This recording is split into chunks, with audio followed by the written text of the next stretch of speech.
Hi everyone, welcome to my YouTube channel.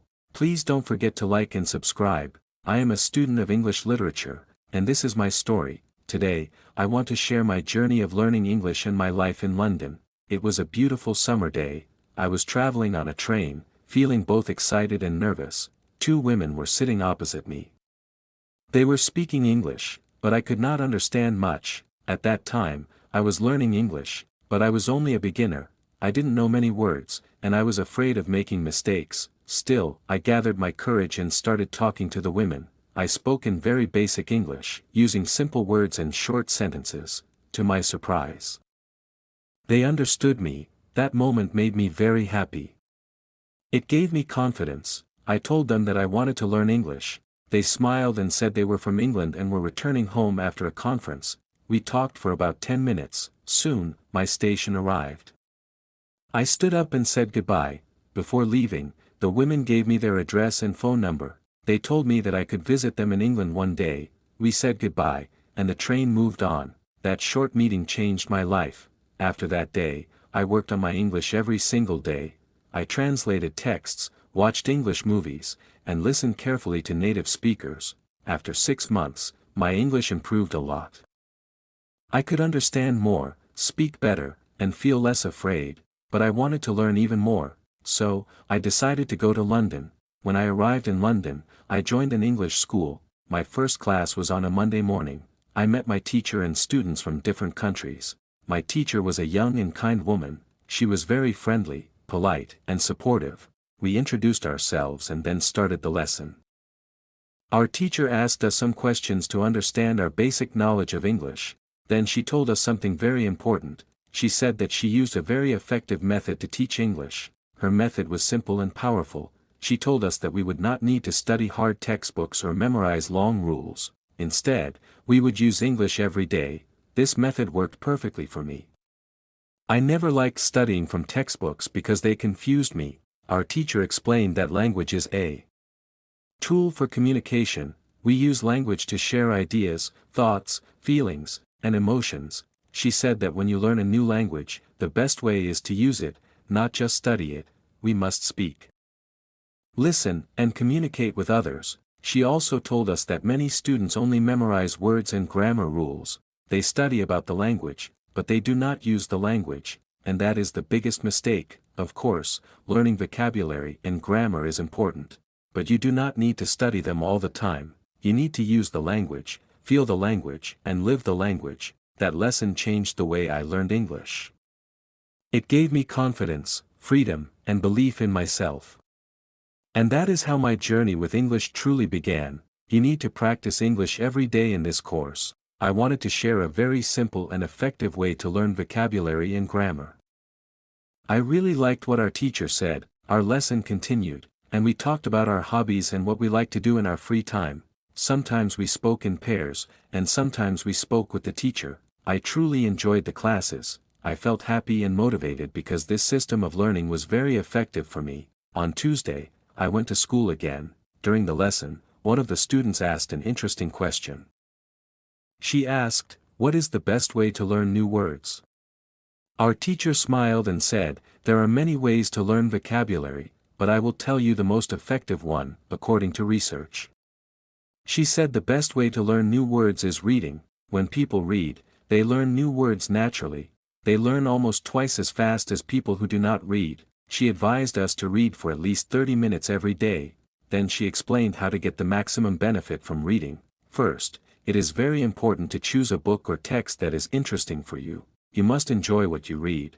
The book can be a story, fiction, or non-fiction. It does not matter, as long as it matches your interest. Never read a text that you do not enjoy.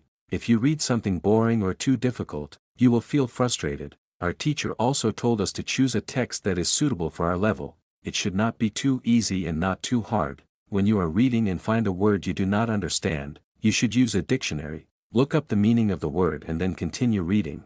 This helps you understand the text better. Your vocabulary will increase naturally. You do not need to write the word down. Your brain will remember the word by itself. When you see that word again in another text, you will remember its meaning. Every time you find a new word, you should follow the same process. Reading has another big advantage. It teaches you how words work together in a sentence. You learn how to connect words correctly and naturally.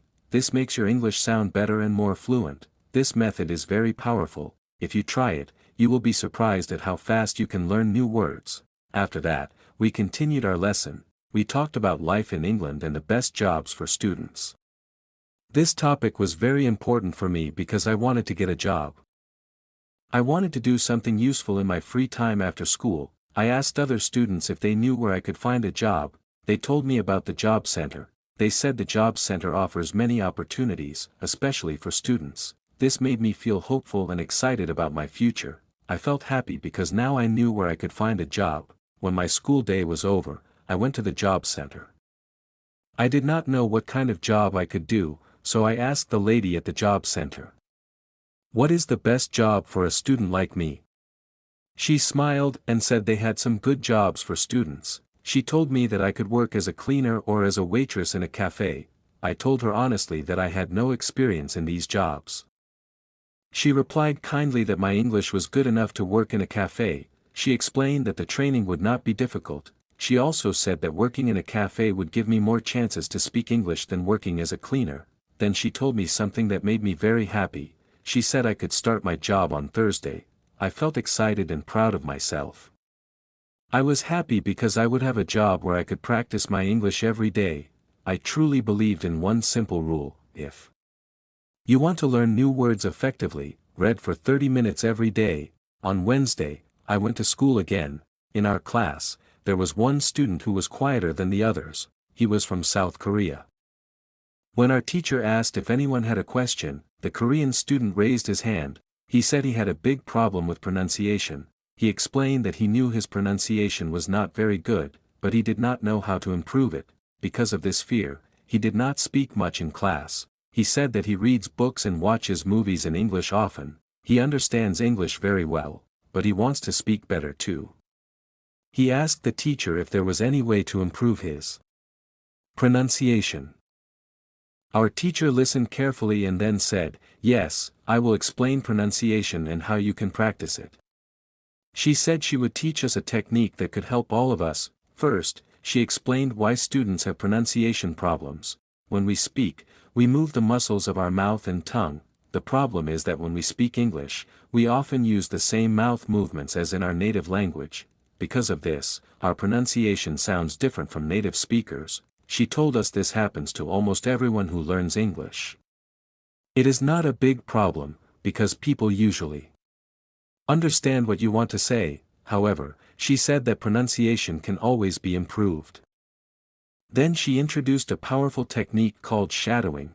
She explained that shadowing is very simple. You listen to a native speaker and copy the sound immediately. She said children learn their first language this way. They copy their parents again and again until their pronunciation becomes natural. She told us we could learn English pronunciation the same way.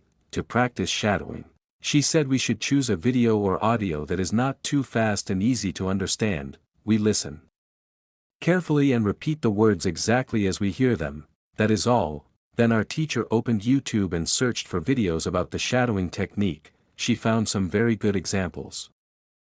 We watched a video together. After that, we practiced shadowing for about 3 minutes. Our teacher also told us that shadowing is very useful before giving a presentation in English. She said we could go to a quiet place and practice shadowing for about 10 minutes. I felt confident after this lesson. I realized that even pronunciation can be improved with the right method and daily practice. You will see how much this technique can help you improve your pronunciation, especially during presentations. I found this lesson very interesting because I had never heard about the shadowing technique before. When the lesson ended, I went to the school reception and asked the lady if there were any sports activities at the school. I told her that I wanted to play sports in England because sports are very important in my life. She smiled and said, "Yes, we have a table tennis team and a football team." Then she added, "The football team has training today at 5 o'clock. I felt very happy when I heard this. That evening, I joined the football training. I met many players from different countries. They were from Brazil, Japan, Russia, Spain, Argentina, and Italy. The training was great. and I enjoyed it a lot. I felt thankful because my life in England had started so well. I had a great teacher, I had new friends from the football team, and the next day, I was going to start my job too. I truly believed one simple rule: if you want good pronunciation, repeat after native speakers. On Thursday, I went to school again. That day, we had a new student in our class. Her name was Eliza, and she was from Italy. At the beginning of the lesson, our teacher asked Eliza some questions. The teacher already knew her because Eliza had joined her class 1 year ago. That class was for beginners and lasted only 2 weeks during the summer holidays. When Eliza started speaking, everyone listened carefully. She spoke beautifully, her pronunciation was very clear, and she was very fluent. Our teacher smiled and said, "Your school in Italy must be very good." Eliza replied calmly, "I don't go to any school. I learn English at home." She continued, "I use the techniques you taught me. I read a lot, I practice shadowing, and I use thinking aloud. I try to think more in English than in Italian." She said that the 2 weeks she spent in the class last summer helped her a lot. "Our teacher showed me the right way," Eliza said. "I learned how to improve my English every day." She added, "That is why I wanted to join your class again. 1 year ago, I was a beginner. Now I can speak English." Our teacher was very happy and proud when she heard this. She praised Eliza for her hard work. "I found everything very interesting. I already knew about reading and shadowing, but I had never heard about thinking aloud, so I raised my hand and asked, 'What is thinking aloud?' Our teacher smiled and said, 'It is a very effective technique.' She explained that you need strong motivation to use it. She also said that for some people, this technique may sound a little strange, but if you use it, she said, your English can improve very fast." I said confidently, "I have strong motivation. I don't care if it sounds strange. If it helps, I want to learn it." Our teacher agreed and said, "It is actually very simple." She explained, "You think in your native language all day. That is normal. Now you start thinking in English. Then, you say your thoughts out loud. That's all," she said. I was surprised and asked, "That sounds simple. Why is it so effective?" Our teacher replied, "Maybe Eliza can tell you. She uses this technique." Eliza agreed to share her experience. She said, "When I started thinking aloud, it was not easy.